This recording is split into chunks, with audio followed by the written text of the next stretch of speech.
Even though narcissists are found in almost all the types and forms of professions that you can imagine, there are still some specific types of professions that they are mostly attracted to.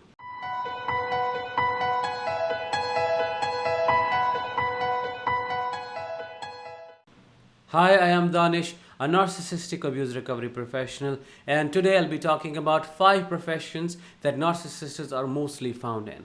Before we begin, make sure that you are subscribed to this channel by pressing that subscribe button and push that bell icon so that you stay updated with everything latest that I post here on this channel. Number 1.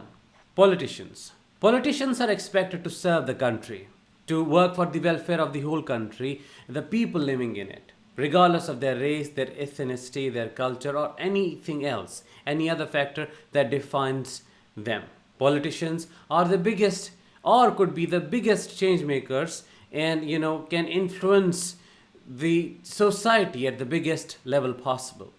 However, being a politician also means having access to the ultimate power, authority, control, and a means to influence the masses at a collective level.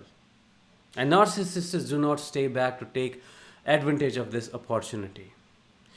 Most of the big types, the malignant narcissists, are almost always involved in some kind of political activity. You have so many examples that I can give right now. Because being a politician means that you have access to the source of collective supply. People put you on a pedestal. People praise you and you can influence them. It's not only one on one, it's one on or one to many. You can influence as many minds as you could at one given time.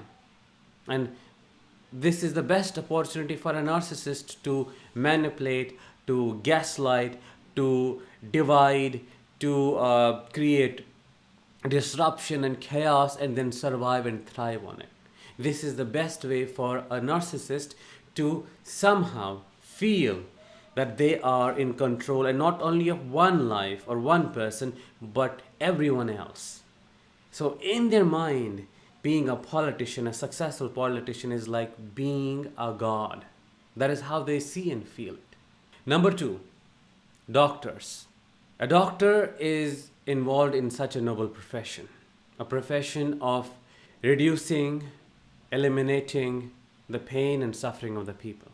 If the doctor is aware of their role they play in someone's life or in the society, they can turn into the biggest asset, biggest change makers, biggest helpers. However, this field again comes with a lot of authority, a lot of power to influence people, a chance of being put on the pedestal. If a doctor is narcissistic, they can cause the biggest damage to a person, and that too without the person knowing what happened to them. They can mislead, they can control through medication, they can do horrible, horrible things that you can only imagine. Because if someone is a narcissist and they're a doctor and you're a patient, then you can imagine multiple ways, hundreds of ways they can, use you as a supply and then keep getting that fuel from you in so many ways. So in this profession, these people are always found in one or the other way. They're always present, ruling people's life, giving advice and knowing that it would be taken seriously almost every time they give it.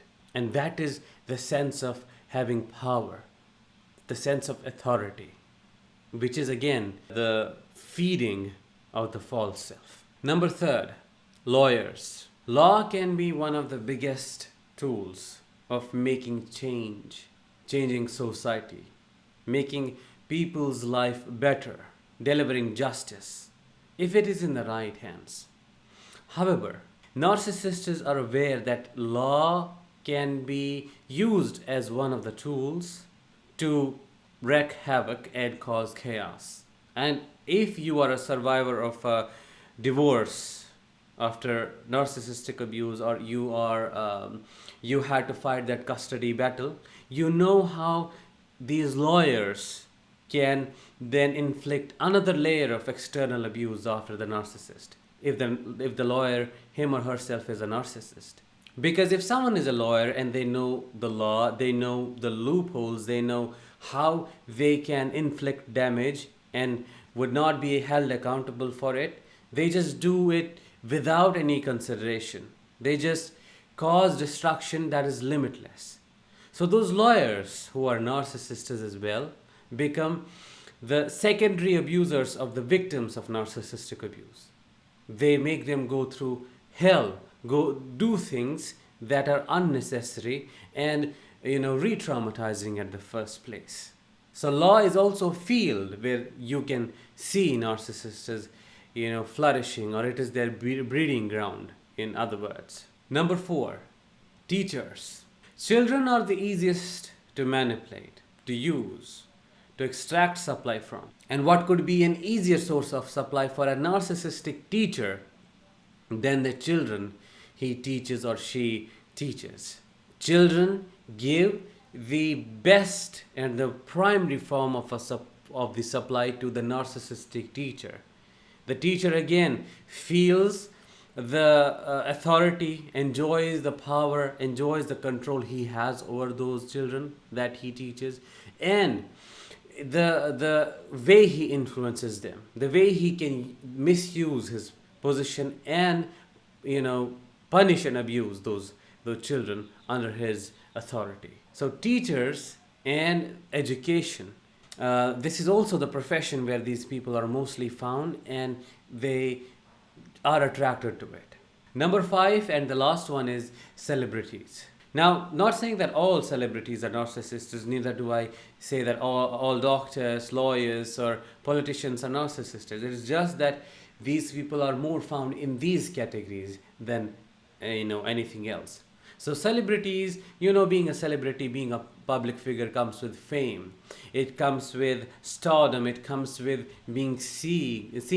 It comes with being put on a pedestal. It comes with being adored and given attention to and admired. All how that fan stuff works. So narcissists are attracted to this profession because they get the biggest kind of collective supply. They feel like they are treated like gods. A narcissist who is a celebrity enjoys the way people adore him or her, enjoys the way people praise him or her. It becomes a way to extract as much supply as they could, but on the collective level, as I was saying before. So celebrities, this is the last category that I wanted to talk about. Now there is a common theme among all of these categories that I was talking about. Some of the common things among all of these categories are and include: 1, having the access to being in power, authority, collective supply, controlling the masses, and widespread influence, which also includes feeling this godlike status. I hope today's video, or if you're listening to this on a podcast, helped you to understand and to know where these people are mostly found. I'll talk with you very soon. Till then, let the healing begin.